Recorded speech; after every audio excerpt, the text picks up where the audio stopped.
One, two, three, four.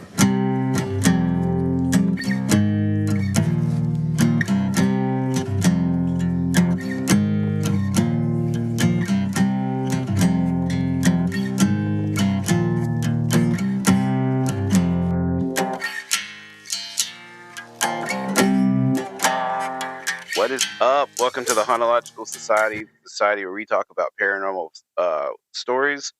No stories are too weird, too scary. And I am your ghost host. I am Eric, and with me, as always,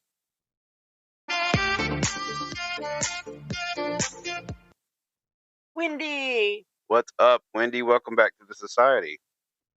I live in the society. How are you doing? I'm doing good. How about yourself?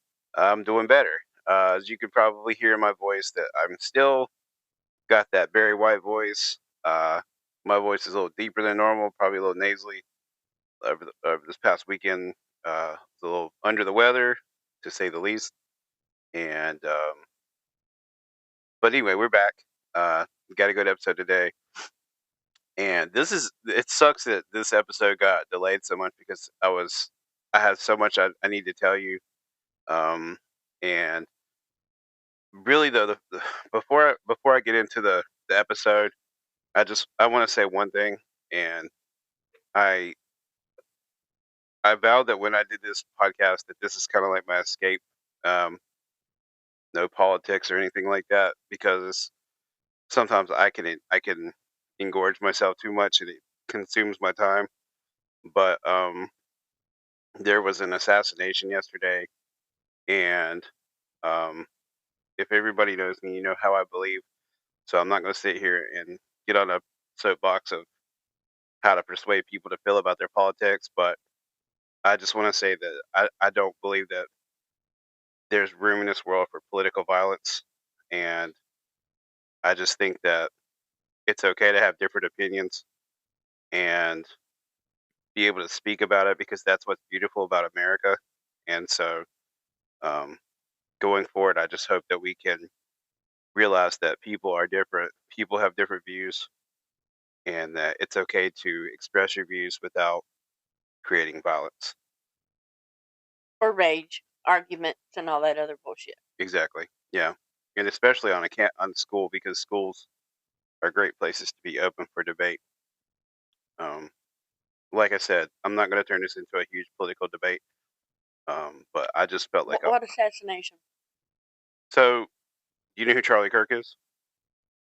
He he um he had he gave a speech when at the GOP primary, like when like Trump accepted the nomination, and he was a political activist for uh the right wing. And yesterday he gave what he did was he would go to like places and he would ask people for debate. And um he was a vocal advocate for gun rights. He was a vocal advocate for basically far right views. And he was at a school in Utah, and he was debating with students, and people were allowed to line up and ask him questions and try to talk with him. And somebody asked him about gun violence, um, from like shootings that involve trans people, and then they asked him about mass shootings, and he asked if it involved gang violence or not. And then as soon as he said that, a sniper shot him in the neck. Oh, wow. Yeah, it was. I mean, there's a video of it. It's pretty graphic, but you know, he's not the first one that died um, through politics this year. We have Melissa Hortman and her husband, who was she was a Speaker of the House from Minnesota, a state congressional person. She was a Democrat. You know, Charlie was a Republican. Then you have Nancy Pelosi's husband, who was attacked with a claw hammer. Damn. Yeah, and you know, she's in the Senate, and I mean, it's going both ways. And we at this time we don't really have leaders who stand up to. I think what they need to do is calm the violence, but unfortunately they have a tendency Incite the violence? to stoke the fires, and so I just think that I hope everybody has enough common sense to know that on the other side that we are Americans, and that this is not the way to get things done in a democracy, and this is not who we should be. Unfortunately, it's who we are. Um, and so that's just that's my 2 cents. And but on top of that, when everybody was talking about um, Charlie Kirk being shot, there were kids that were shot at a school in Denver yesterday, and it didn't really get the media coverage that the Charlie should Kirk have. did, because I think they're trying to push the narrative to, like I said, stoke the fires, and we need to realize that there's a lot more happening than just that, and it doesn't need to. Anyway, that's my thing. No more of that. Let's get on to the ghost stories. So, first off, got a couple things to start the show before I get into today's episode. Which today's episode we're going to be talking about the history of Sleepy Hollow, some of its hauntings, and the story of the legend of Sleepy Hollow, or the Headless Horseman, is probably like America's oldest ghost story, and it's one of my favorites. And so what I like to do here at the society is, when I tell stories, I like to involve the history of the stories, so you kind of know where they come from, and kind of learn a little bit about why these stories are the way they are, or about the location that the stories are based in. And so today we'll be looking at Sleepy Hollow, and I hope that it's a nice, informative story. But anyway, first off, I have some very exciting news. And I have been promising that today's episode I would reveal the Halloween theme. And coming up, starting next week, we'll have our Halloween themed episodes. And this year's theme for the Halloween is the Season of the Witch. The Hauntological Society presents the Season of the Witch. So all of our episodes for the next 2 months leading up to Halloween will be about witchcraft, witch lore, history of witchcraft. Glenda and Elpha. What's that? Glenda and Elpha. Yeah. And so I'm looking forward to that. And I've already got a lot of them written in there, some very exciting stories. Some of them I have some personal takes on, or personal instances. Perhaps we can find a witch to get on here and talk to us. That would be fun. And to go along with this year's theme, we also have I put out the new shirt. It's available on our store right now. I went ahead and posted the picture on the website on our Facebook, because even though I hadn't put the episode out, I wanted you guys to at least be able to see the shirt. I hope somebody goes and buys it, because it's a cool shirt. It's the Season of the Witch. On the front it says the Hauntological Society presents Season of the Witch, and on the back it has like witches in ritual with jack-o'-lanterns, and looks very Halloween type. And it has our signature ghost in the band. And so go get that out. Link is on our page. Season. Spooky season. Support your favorite podcast. All right. Oh yeah. And at the end of today's episode, be sure and stick around, because our first of 4 weeks of showcasing local bands is coming up. And kicking it off is the Table Rock and Rollers, featuring my buddy Brandon and his bandmates Dusty and Matt, who they just played a show in Asheville last weekend, and apparently went awesome. If you go to the Table Rock and Rollers Facebook page and look on there, they've got some really cool photography that was taken during the show. And if you'll notice, Brandon's even wearing our podcast T-shirt. So thanks for the shout out, Brandon. That's what best friends are for, right? That's right. All right.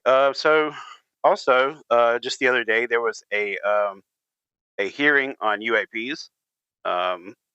Congress got some more information on this, And so I have a little synopsis here that I thought I would read, and we'll kind of talk. This would be our paranormal news today. And by the way, I just want to apologize if you hear me rattling around. I have a cough drop in my mouth. I'm trying to keep from going into a hacking fit while I speak, but so that's what that noise is. Anyway, the hearing was convened by the task force on the declassification of federal secrets under the House Oversight and Government Reform Committee. It focused on UAPs, transparency around them, and protections for whistleblowers. It examined what the government might be withholding, how safe people feel reporting things, and whether national security concerns are being used to justify secrecy. Witnesses include military veterans Jeffrey Nucatelli, Dylan Borland, UAP witness Chief Alexandro Wiggins, and investigative journalist George Knapp. And some of the evidence was one of the central pieces of evidence shown was a video of a MQ-9 Reaper drone firing a Hellfire missile at an orb off the coast of Yemen. According to the presentation, the missile appears to bounce off or not significantly damage the orb, which then continues on. You and I just watched that video. So apparently the missile does hit the orb, but it doesn't do anything to it. Okay. Which is significant. Witnesses like Nucatelli described their encounters with UAPs as emotionally and professionally impactful. There was testimony about UAPs affecting equipment, flight safety, and that reporting is often discouraged or carries risk. And George Knapp, who has a podcast of himself called Weaponized with Jeremy Corbell, he's the guy who broke the Bob Lazar story. If you're not familiar with George Knapp, he told Congress that there exist many more videos or data that have not been made available to Congress or the public. And apparently him and Corbell have a lot of information that they have to withhold for national security reasons, or they just don't have permission to release them yet. I would like to see what they have. Yeah, I would too. But a major thing was that the public and even Congress lacks access to many records, sensors, or sensor data, or internal investigations about UAPs. We must protect the whistleblowers. And members expressed that UAPs are not just curiosities. They may have implications for security. And the government's current posture is that to balance what must remain secret and what should be disclosed. I'll stop reading there, but either way, it's pretty interesting that we finally got witnesses that claim to have actually seen, or more witnesses to claim firsthand accounts with UAPs, new footage, and so orb. Mm. They say an orb. Are they talking about a ball of light, a mass, a craft? Well, exactly what are they specifying as an orb? Well, I mean, I guess like it could be any of those. The thing is, they don't come out and actually say yes, it's a craft, right? Or yes, it's this. Because they've mentioned that it could be bioengineering, or it could be a living organism itself. It could be a nuts and bolts craft. Could be something else. Could be interdimensionals that we're seeing in the sky. Well, when I think of us firing, seeking missiles at a craft, I guess I expect to go out one day and see the big, huge black craft above, Oh, like our Independence planet. Day. Yes, waiting to start World of Worlds and shit. Yeah. And I have kids I'd like to see,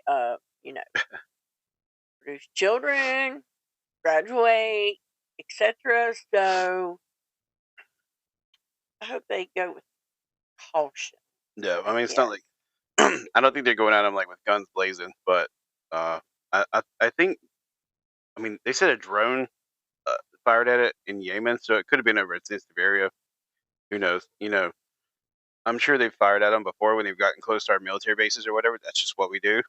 Right. So, yeah, I understand that. I mean, if it's a foreign adversary, we're going to blow it out of the sky. So, I don't know. I look forward to, as a paranormal guy, I just look forward to more evidence.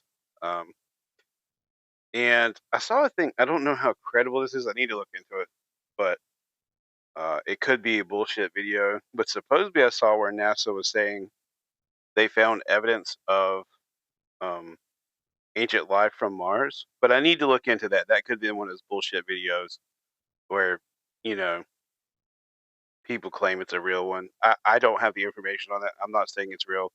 If it is real, it's I think the timing's interesting on it. But if it's not, I need to check it out. But supposedly this came straight from NASA. I need to look into it more, so don't hold me accountable. But if it is, that's a pretty big, substantial story too. You know, there's always been those theories that there are structures on Mars left over anyway. You know, years ago we found the face on Mars. There's the pyramids that are supposed to be on Mars. Um, Lots of different things. But Interesting. somewhere out there, there are other creatures. There has to be. Yeah. I just wonder if they've been here. And Well, I'm pretty sure they probably have. the answer is yes.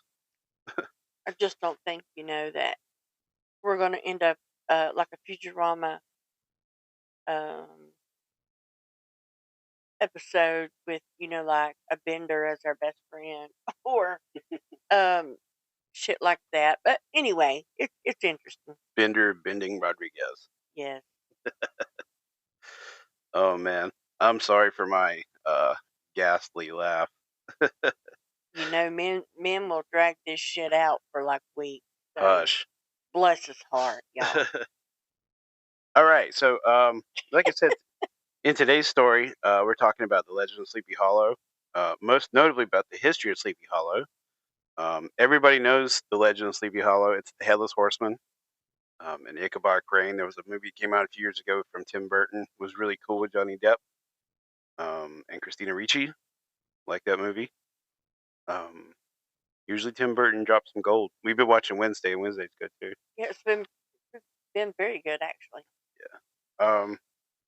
So what you know about the Headless Horseman and stuff, Wendy? You remember the cartoon, right? I do, yes. Yeah. So it's not the only tale of the area. There are other tales, and it's not exactly legit, but it draws inspiration. So hopefully we can give a little insight into where this stuff comes from. I guess without further ado, let's hear it. Here we go. All right. With just the whisper of the word Halloween, the mind is instantly carried away to a realm where shadows dance and imagination takes flight. We see a fantastical world alive with monsters and ghouls, where jack-o'-lanterns glow like embers along crooked paths. Black cats slink through the darkness and bats wheel silently across the harvest moon. The air is laced with warm scent of cinnamon apples and wood smoke, while the ground crunches beneath carpets of amber leaves. Children drift in clusters along the streets, their laughter rising like chaos from another time, dressed in costumes both playful and strange, knocking on doors with the ancient bargain, give us sweets, and we'll spare you tricks. And nowhere does the spirit of Halloween seem more perfectly alive than in the storied towns of New England, the oldest corners of America where colonial houses lean against the weight of centuries and Victorian mansions brood beneath skeletal trees. Yet, among them all, there are a few places outside of Salem, Massachusetts, that carry the same spellbinding power over the season as the legendary village, Sleepy Hollow. See how I intertwined the Salem into that with the witches? I pay attention. We're talking about witches. This isn't about witches. Anyway, next week. Nestled along the eastern banks of the Hudson River in New York's Westchester County lies Sleepy Hollow. It's a place where history and haunting intertwine so closely that it's often impossible to separate one from another. Beneath its quiet streets and low-hanging sycamores, the soil carries centuries of stories, of settlers and soldiers, of whispers and shadows, and of legends that never seem to die.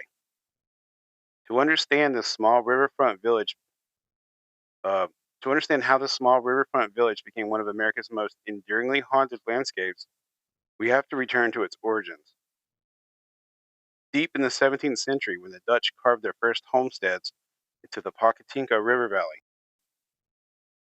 The story of Sleepy Hollow begins in the 1640s, when Dutch settlers first pushed along the Hudson Valley, striking treaties with the Wequesquik people, a branch of the Wappinger Confederacy, who had long inhabited these forests and valleys.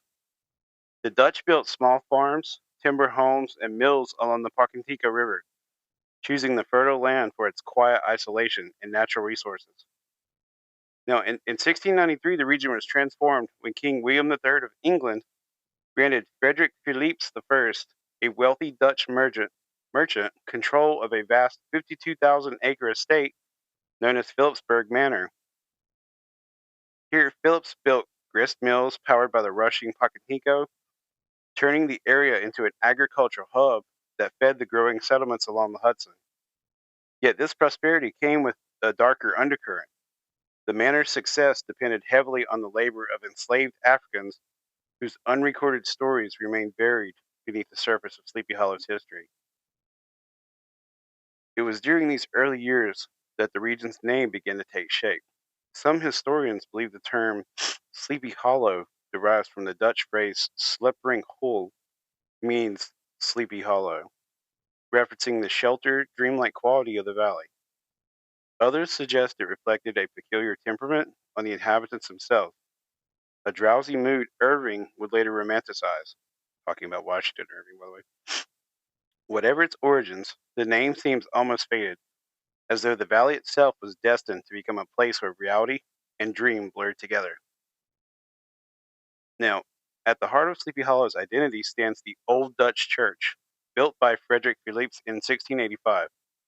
Constructed from local fieldstone, its simple yet enduring walls have stood for more than 3 centuries. Silent witnesses to the shifting tides of history, surrounding the church is its ancient burying ground where weathered gravestones lean into the earth like exhausted centuries. It was here, among these graves, that much of Sleepy Hollow's spectral reputation first began. Families buried beneath these stones, names like Van Tassel, Van Ripper, and Martling, later found their way into Washington Irving's prose, forever blurring the line between historical record and ghost story. Even today, as twilight falls and the river mists creep inland, visitors speak of strange feelings around the churchyard, a sense that the dead are restless, listening and waiting. And by the time the American Revolution broke out, the Pocatello Valley had become a place of deep tension. Sleepy Hollow sat in what was known as the neutral ground, territorial contested by both British and American forces, but truly controlled by neither. It was a lawless stretch of forests and road plagued by skirmishes, espionage, and sudden violence. One of the most famous incidents occurred in 1780 when Major John Andre, a British officer conspiring with Benedict Arnold to betray West Point, was captured nearby local militiamen. Just beyond the ridges of Sleepy Hollow, Haitian mercenaries, German soldiers fighting for the British, clashed with Patriot forces, and many fell in battle.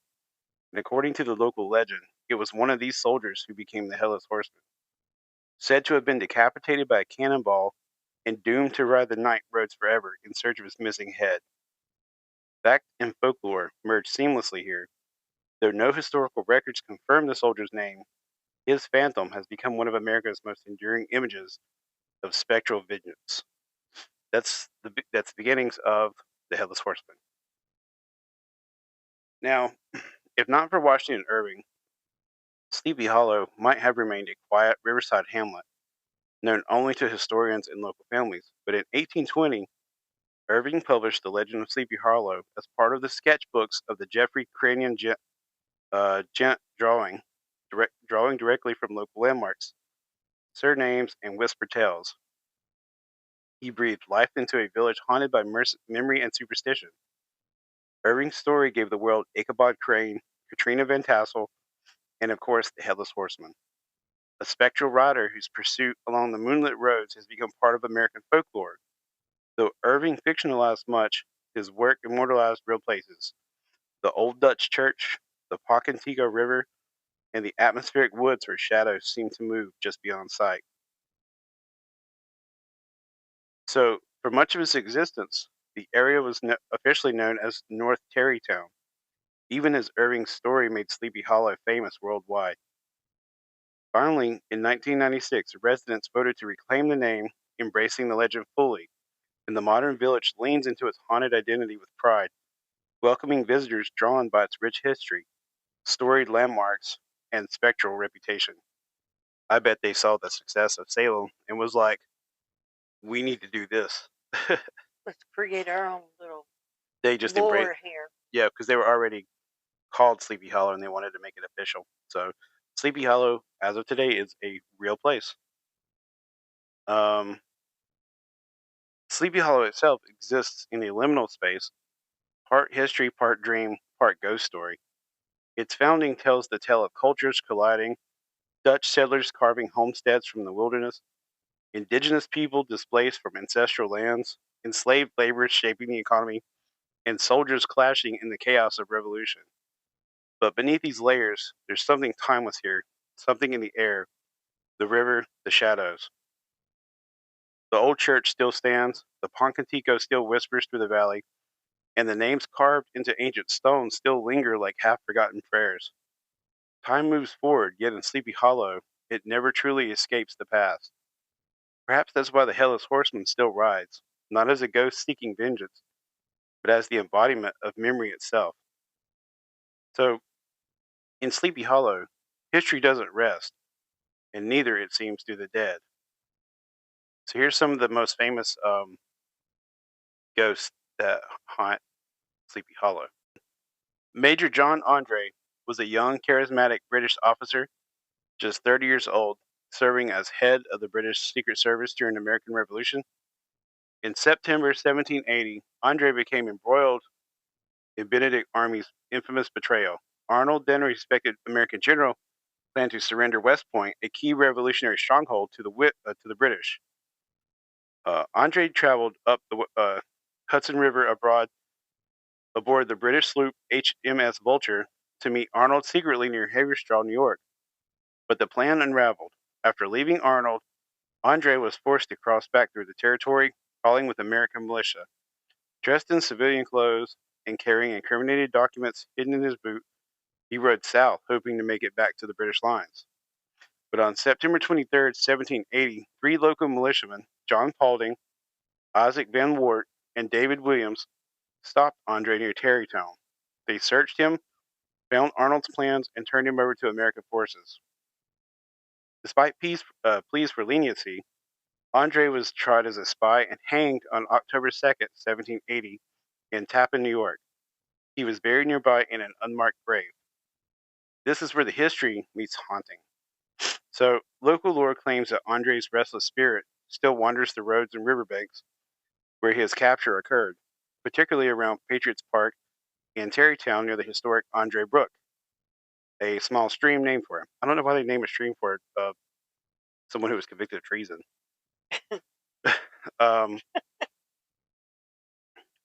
But some of his reported sightings were by 19th century travelers who were riding in horse-drawn carriage. They spoke of seeing a figure in a red coat pacing near the brook late at night, only to vanish when approached. Glowing apparitions. Some people claim to see a faint lantern bobbing through the woods, believed to be Andre eternally searching for the safe passage he never found. And also, visitors report sudden drops in temperatures, footsteps, and empty paths, and an overwhelming sense of being watched at Patriots Park. The association with Sleepy Hollow runs deep, and Washington Irving himself said to have drawn inspiration from Andre's death and the Haitian folklore when crafting the legend of Sleepy Hollow. Some historians even suggest the Headless Horseman's roots are entangled with Andre's story, the ghostly rider bound forever to the place where his life ended. But in 1821, decades after his execution, Andre's remains were exhumed and moved to Westminster Abbey in London, where he now rests among British war heroes. But according to local superstition, disturbing his grave only deepened his unrest. After his body was removed, reports of sightings near Tarrytown actually increased, leading many to believe his spirit never crossed the Atlantic at all. So, there's also a theory among paranormal historians that Andre's ghost lingers not just because of his violent death, but because his story marked the betrayal, secrecy, and unfinished business. He died disguised, hiding his identity. Some say this bound his spirit between the worlds. His execution site was near a crossroads, historically considered powerful thresholds where the living and dead intertwine, and perhaps the most chilling, he is forever tied to the moment he was discovered, caught between loyalty and treason, life and death. Now, when Andre himself isn't the while Andre himself isn't the Headless Horseman, his ghostly narrative contributes to the region's larger tapestry of hauntings. Both stories center on the Revolutionary War casualties. Both involve soldiers doomed to wander. Both are tied to the Old Dutch Church and its surrounding grounds where locals claim spirits gather.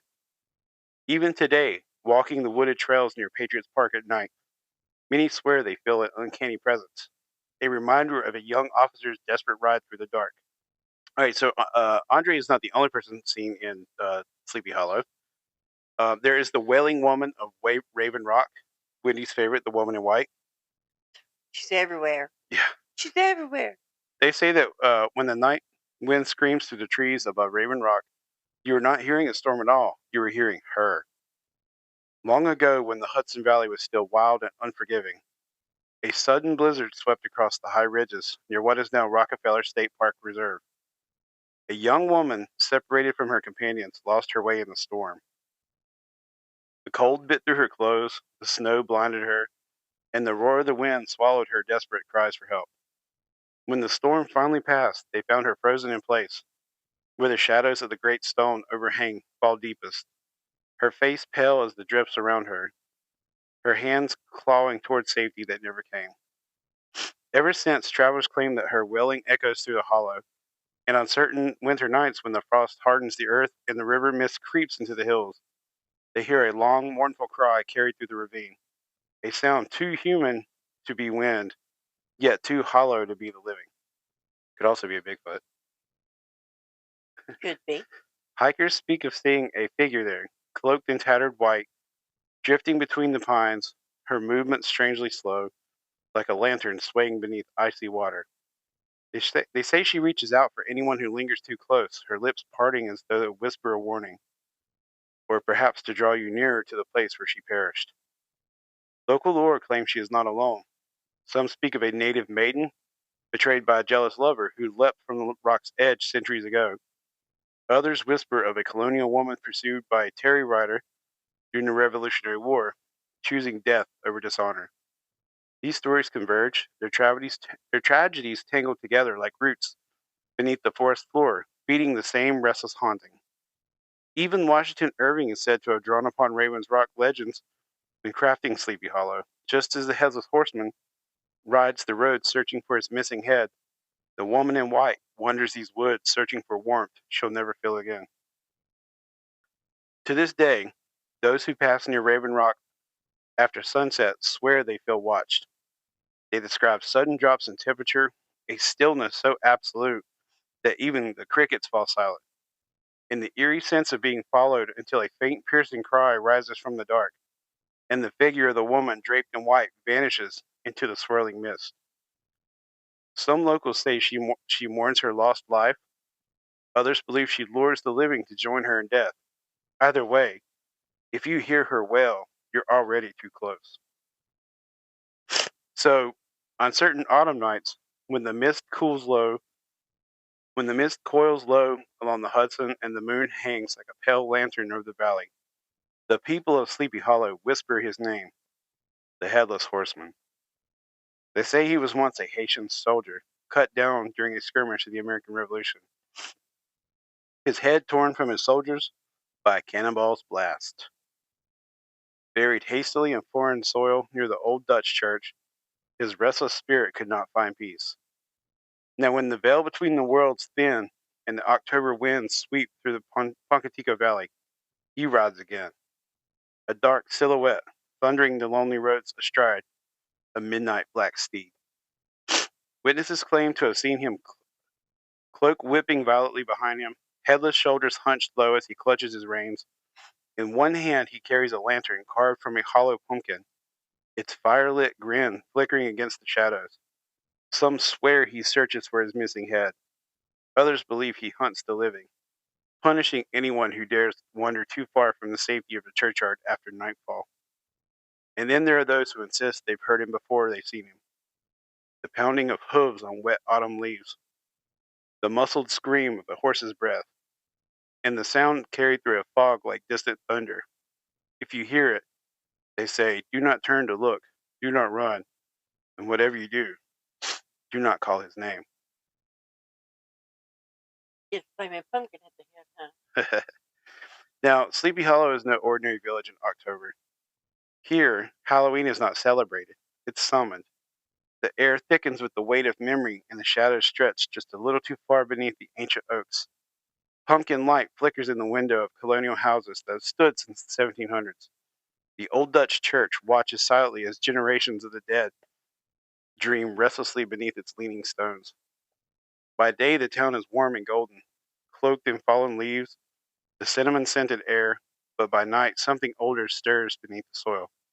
The veil thins, and Sleepy Hollow becomes a crossroads, a place where the living and dead drift side by side, unseen but never separate.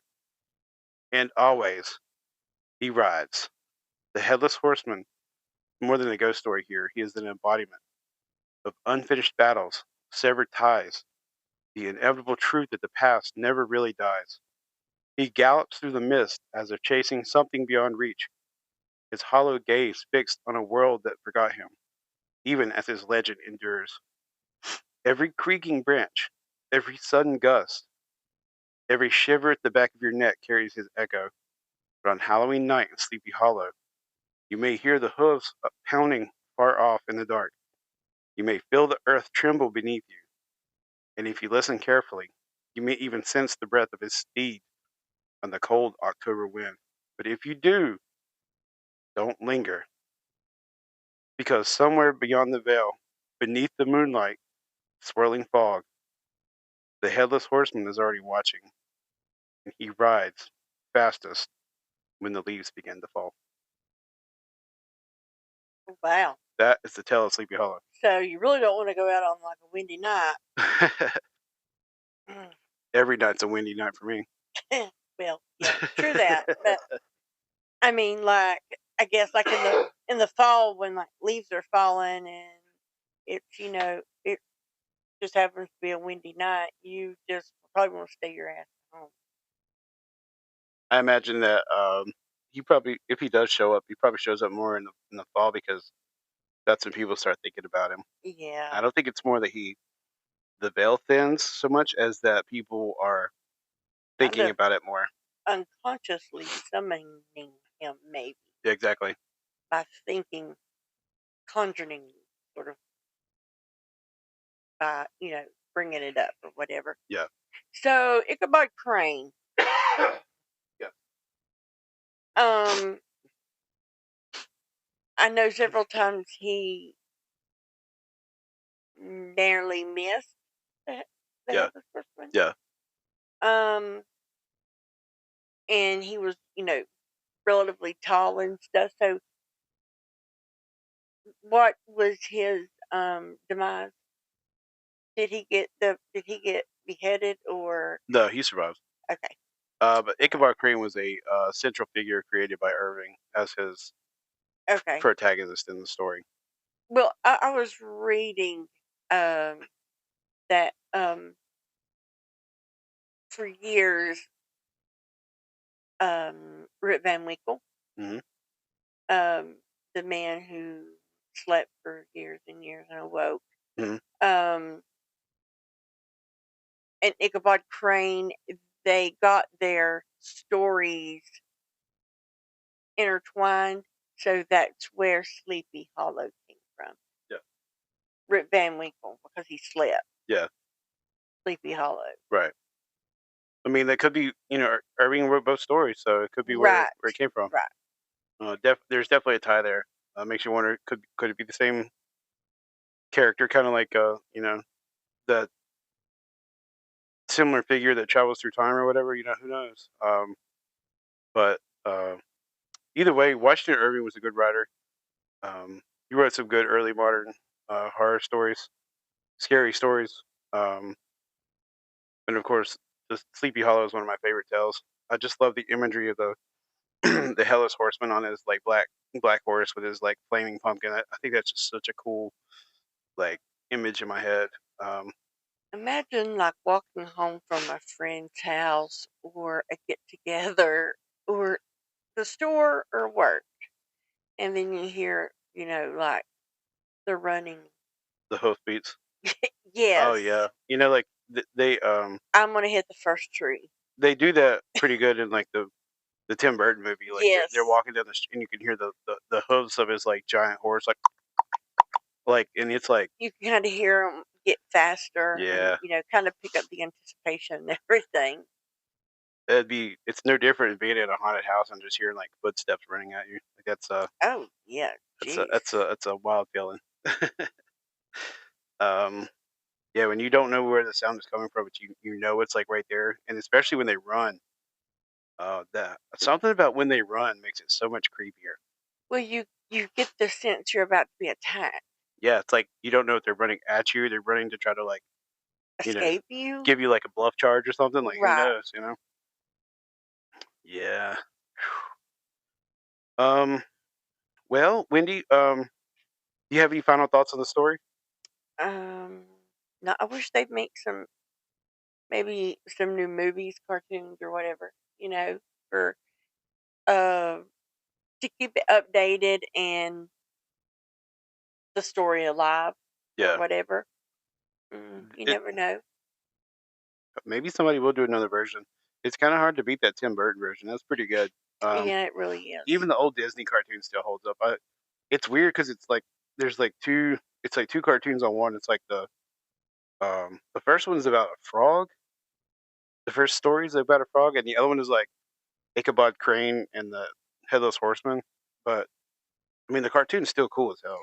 Well, anytime I hear Ichabod Crane, that vision Yeah, of the Disney cartoon, yeah, that's who I think of. The yeah. big nose, tall, lanky Right. guy, that's the first person who comes to mind. I mean, that's my envision of him. Yeah. I don't know. Anytime I think of it, I just imagine like a long road that's like lined with trees.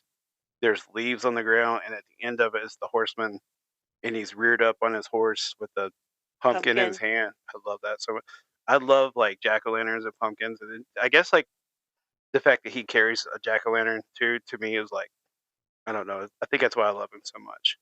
Flaming as a torch. It was pretty cool. Yeah, You gotta say. it was very cool. It's such a good image. Like even if the story is not 100% true, that image that Irving created, I mean, it definitely stood the test of time, and it's definitely one of the best images as far as like Halloween and stuff goes. It's so cool. Um, True that, true that. I think we need more. We need more Sleepy Hollow stuff. One day I'd like to go to Sleepy Hollow just to say I was in the town. Um, Is it near Salem? it's not far.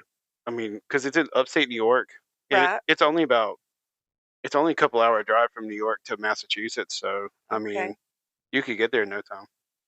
I was gonna say you never know. Maybe we'll have to take a field trip. We'd have to look. Field trip. I'd like to look up and see if you could do it. Make it actually. I don't think you do it in a day because you'd like to take the time to walk around Right. the town or whatever. So, but if you take like a week or something, you could do a couple days in Sleepy Hollow and a couple days in Salem. Oh, so you would think it would need a couple of days. I don't know if it. I don't know. Like I said, I'd have to look it up.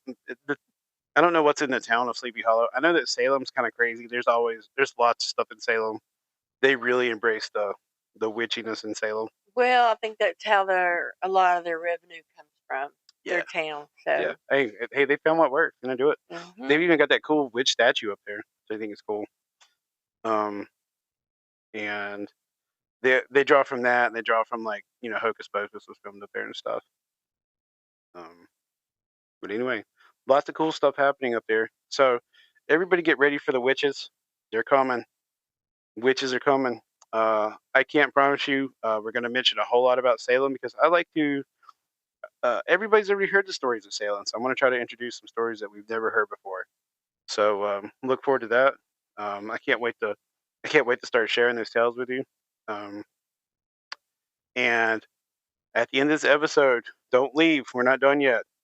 Table Rock and Rollers. We're gonna play this. It'll be our song today. We won't have our outro music, so we'll let Brandon take us home.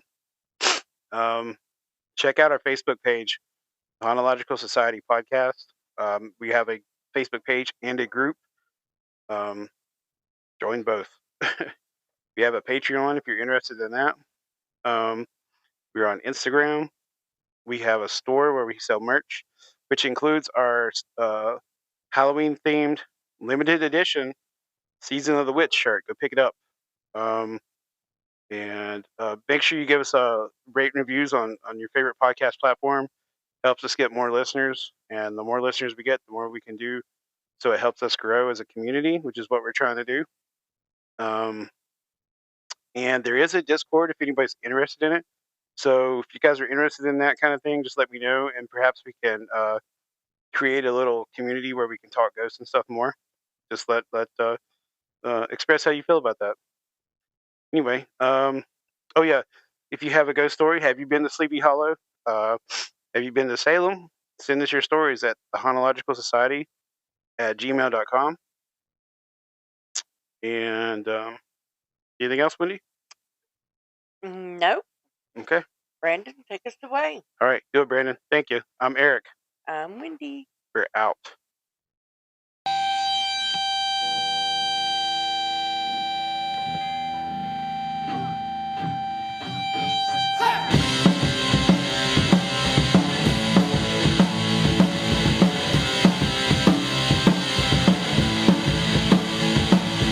If you don't need me